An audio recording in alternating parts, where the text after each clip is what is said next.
नमस्कार मंडळी, ही भूमी आहे जिथे छत्रपती संभाजी महाराज दिवा लावत होते, ती भूमी. चला आपण बघूया किल्ले पुरंदर. सकाळ सकाळ 4:30ला उठलो आणि गार पाण्यानं आंघोळ केली. काळा ड्रेस यासाठी घातला होता की काळं म्हण कडेची शक्ती आपल्याकडे खेचते आणि आपल्या गड किल्ल्यावरची शक्ती जर आपल्यात येत असेल तर कसलं भारी ना. हे बघा, सकाळ सकाळी धडक झाली असती पण वाचली.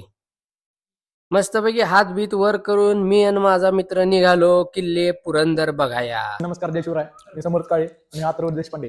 आम्ही दोघे सकाळ सकाळी थंडीच्या गारठ्यात पुरंदर किल्ल्यावरती चाललो आहे. आणि ते असली भयानक थंडी आहे ना. महाबळेश्वर नंतर जी थंडी आहे ती इथं बोबदेव घाटाच्या खाली एवढी थंडी असून द्या गावकरी कशा आम्हाला कळत नाही, नुसत्या तोंडातून वापस वाटला.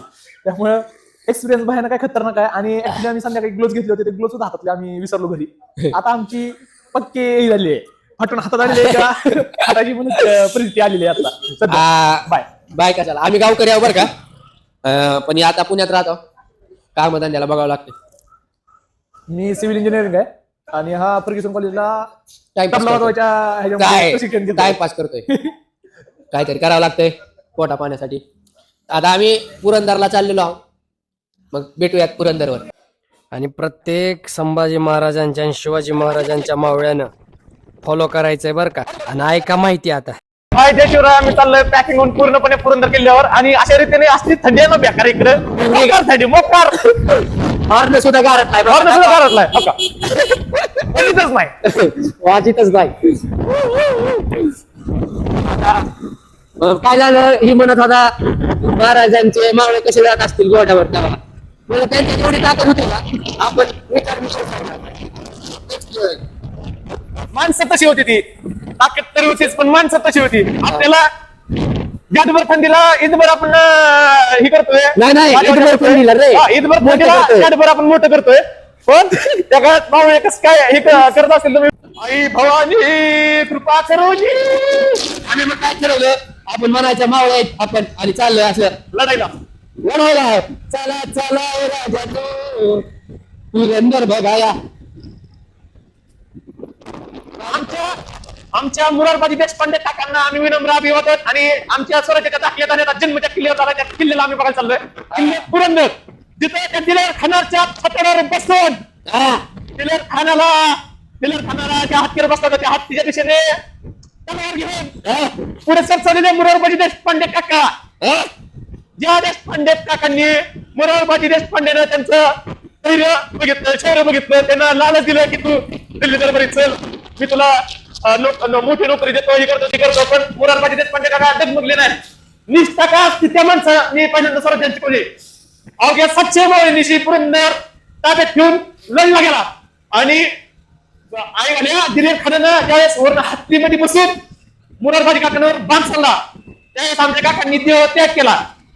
त्या लढाईमध्ये सत्ता मुरारबाजी देशपांडे काकांनी 150 मावळे सत्ता कापले, आता म्हणजे तानपट्टा तलवार घेऊन कापले. त्यामुळे मुरारबाजी देशपांडे काकांना आमचं विनम्र अभिवादन. शौर्यावर मुद्रा. जय शिवराय. जय श्री गुरुदेव दत्त. आम्ही श्री क्षेत्र नारायणपूर इथे दत्त मंदिर इथे पाया पडायला आलो आहे. चला आपण दर्शन घेऊया. सुंदर ते ध्यान उभे भेटेल. इथली विशेष भाग म्हणजे हा एकमुखी दत्त आहे मित्रांनो. आणि या मंदिरात स्वतः छत्रपती संभाजी महाराज हे दिवा लावत होते. नंदीला बघून तुम्हाला कळालंच असेल की मंदिर कशाचं होतं. आतमध्ये गेल्या गेल्या सुंदर असं अजून एक नंदी आहे. आणि आम्ही पहिल्यांदा काय केलं, गणपतीचं दर्शन घेतलं. इतकं कोरीव आणि रेखीव असं मंदिर आहे मित्रांनो हे. आणि याच गाभाऱ्यात आपले संभाजी महाराज दिवा लावत होते असं इथले जुने लोक आम्हाला सांगत होते. दर्शन झालेलं आहे, आता पुरंदरीकडे कूच करणार होता. पुरंदराकडे कूच. महाराजांना हार घेतला आणि निघाला पुरंदराला. पुरंदर जिथं आपल्या संभाजी महाराजांचा जन्म झालता, तो आपल्या सूर्याचा उदय जिथं झालता तो पुरंदर. आणि एकदम सिक्युरिटी Z+. आणि दृश्य म्हणजे डोळ्याला पारणं फिटणार. पुरंदरच्या पायथ्याशी आलेलं. आणि हा बघा पुरंदरचा मेन गेट, जिथे पूर्ण आर्मी रेसिडेन्शियल एरिया आहे. आणि आतमध्ये खूप स्ट्रिक्ट असं वातावरण असते. त्यामुळे इथे येताना प्लास्टिकच्या बाटल्या वगैरे कृपया करून कोणी आणू नये. रविवार होता म्हणून गर्दी तर एकदम जाम होती. हे बघा किल्ले पुरंदर आणि आम्हाला तिथं दिसले गांधीजींची 3 माकडं. त्यातलं एक गेलं निघून आपल्या राजकारणासारखं इकडं तिकडं. विषय भरकटायला नको. हे बघा हे आहे मुखी तलाव आणि मित्रांनो हे दिसतंय ते त्या काळातलं चर्च असं मला तर वाटतंय, म्हणजे हायच तसं. आणि हे बघा आपले मुरारबाजी देशपांडे कशी तलवार तळपती आहे बघा. एकदम नतमस्तक होऊन दर्शन घेतलं आणि हे त्यांचं मंदिर आपल्या पुरंदरवर आहे. आणि हे अजून एक द्वार होतं ते बंद करण्यात आलंय आता. हे शिव मंदिर आणि इथं लिहिलंय बघा मोठ्या अक्षरात किल्ले पुरंदर. जय शिवराय जय शंभूराजे. धर्मवीर शिवपुत्र छत्रपती संभाजी महाराजांचे किल्ले पुरंदरवरील एक अर्धाकृती स्मारक आणि इथून पुढे आपण जन्मस्थळाकडे प्रस्थान करणार आहोत. जय शिवराय जय शंभूराजे जय जय जाऊ.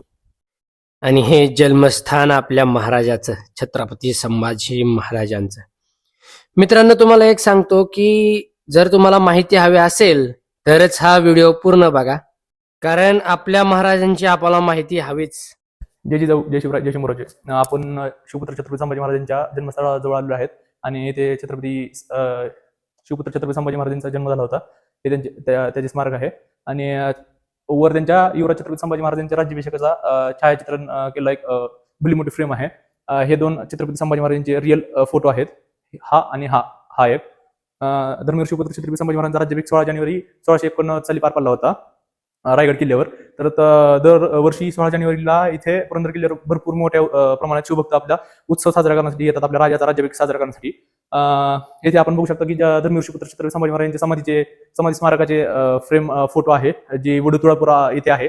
आपला हिंदूंचे 14वे पवित्र असे तीर्थक्षेत्र ज्योतिर्लिंग हे आपल्या छत्रपती धर्मवीर संभाजी महाराजांचे आहे आणि येथे धर्मवीर शिवपुत्र छत्रपती संभाजी महाराजांचे जन्मापासूनचे हे फोटो आहेत. महाराज वाढले कसे, त्यांनी जिजाऊंच्या अखत्यारी प्रशिक्षण कसे घेतले, काय काय केले हे इथे हे केलं आहे. महाराजांचा जन्म आपण इथे बघू शकता. 14 मे 1657 रोजी सईबाईच्या पोटी त्यांनी जन्म घेतलेला आहे. मासाहेब जिजाऊ आईसाहेब छत्रपती संभाजी महाराजांना बालसंस्कार देताना आहेत. आपण इथे बघू शकता धर्मवीर छत्रपती संभाजी महाराजांनी शास्त्रास्त्र शिक्षण जिजाऊंच्या देखरेखीखाली संभाजी राजांचे शस्त्रास्त्रांचे शिक्षण झाले होते. कूटनीती, युद्धनीती, रणनीती, हेरनीती यासोबत धनुर्विद्या, दांडपट्टा, तलवारबाजी, भालाफेक, मल्लविद्या इत्यादींचे प्रशिक्षण दिले गेले होते. इथे जबाबदारी ज्या की संभाजी महाराजांच्या अवघ्या 9 वर्षाच्या वयामध्ये त्यांना जबाबदारी स्वराज्याची खांद्यावर पडली होती.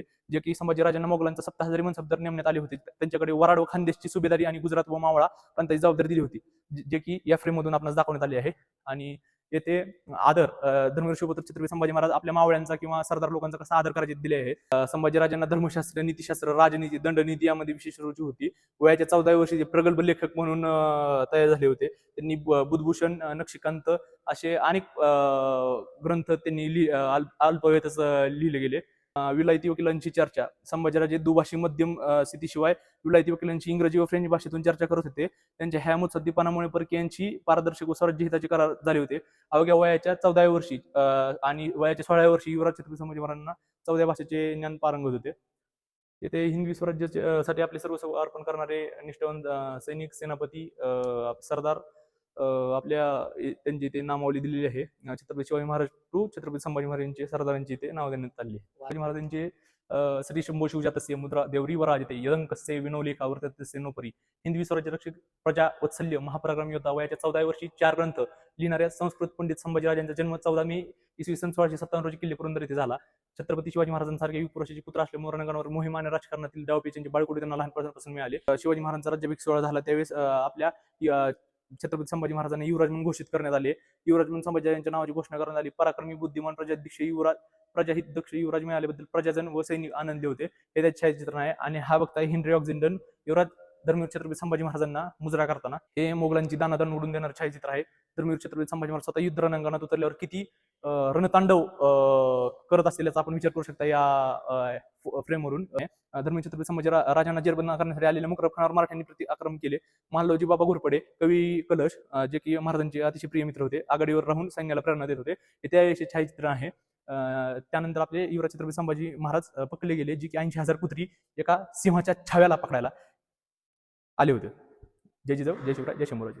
हे स्वराज्याचे नेक असे सेवेचे ठाईतत्पर हिरोजी इंदुरकर यांचे माहिती आहे. वास्तुविषयात ज्यांना म्हटले जाते स्वराज्याचे. सिंधुदुर्ग ह्या किल्ल्यावर छत्रपती शिवरायांच्या हाताचे व पायाचे ठसे असणारे एकमेव मंदिर आहे. जिथे आपण आलो आहे आता तो पुरंदर समुद्र सपाटीपासून 1193 जिल्हा पुणे छत्रपती संभाजी जन्म 14 मे 1657 या किल्ल्यावर झाला. इतिहास प्रसिद्ध याच किल्ल्यावर झाला ज्याला की पुरंदरचा तह म्हणून ओळखला जातो. पुरीगड, हा वासोटा, व्याघ्रगड, शिवनेरी शिवजन्मस्थळ, हा तोरणा, प्रचंडगड, गोरडाची घरटे, मदनगड, राजगड, माची, स्वराज्याची 26 वर्ष असलेला बालेकिल्ला तिकोना आणि ही स्वराज्याची राजधानी राजगड. 26 वर्ष राजधानी इंद्राई. मानकोजी दहातोंडे जे की स्वराज्याचे पहिली सरसैन्यमध्ये होते. येसाजी बाबा कंक ज्यांनी गोळकोंड्याच्या हत्तीचे सोंड कापले होते असे आपले येसाजी बाबा कंक सरसेनापती. आणि हा ही सुंदर छत्रपती शिवाजी महाराजांची फ्रेम घेऊन मुठभर मावळी आणि निधडी छत्री सोडून सारी ऐश्वर्य लढला असतो या मातीसाठी महाराज स्वतः कामगिरीवर. हे जे बाले आहेत ते आपण बार्शीकरांनी किल्ले पुरंदरासाठी दिलेले आहेत आणि ते वाचू शकता आपण. उंबरखिंडीच्या लढाईत मराठ्यांनी वापरलेले बाले आहेत. वीर बाजीबाबा पासलकर, खात्याचे प्रमुख वीर बहिर्जी नाईक, बाजीप्रभू देशपांडे ज्यांनी अवघ्या 300 मावळ्यांनीशी पराक्रम गाजवला होता जो की पावनखिंड म्हणून भरपूर प्रसिद्ध आहे. राज्याभिषेक सोहळा दिनांक 6 जून 1674 रायगडावर पडला. त्याची छायाचित्रे, वेगवेगळे सरदार, मंत्री, गण, बाहेर राज्यातील, हा हेनरी ऑक्झिंडन, मराठा दौलतीचे पंतप्रधान अर्थात सर्वप्रथम मराठा दौलतीचे पेशवा होते. हा बालेकिल्ला आहे आणि इथे आपल्याला मोबाईल घेऊन एंट्रन्स देत नाहीत आर्मी क्षेत्र असल्यामुळे, त्यामुळे आपण खाली मोबाईल घेऊन जाणार आहोत. मित्रांनो आता चालो बालकिल्ला उतरून, मजा आली. आता बसले सगळे थकलेले मंडळी. इथं मोबाईल घ्यायला रांग लागली आणि इथून खाली यायचं होतं. वर मोबाईल अलाउड नव्हता म्हणून वरचं काही घेता आलं नाही. पुरंदर दर्शन झालं आणि आम्ही निघालो घरला. हे बघा, हे काका डिक्कीत बसून जात होते. आनंदाला वय नसतं हे मला ह्यांच्याकडे बघून समजलं. जय शिवराय, जय शंभूराजे. मित्रांनो, चुकून काही चुकीचं बोललं गेलं असल्यास माफ करा आणि आपल्या महाराजांसाठी एक लाईक, एक कमेंट आणि एक शेअर नक्की करा. आणि आपण प्रत्येक शिवाजी महाराजांच्या आणि संभाजी महाराजांच्या मावळ्यांनी सबस्क्राईब करायला विसरू नका. धन्यवाद.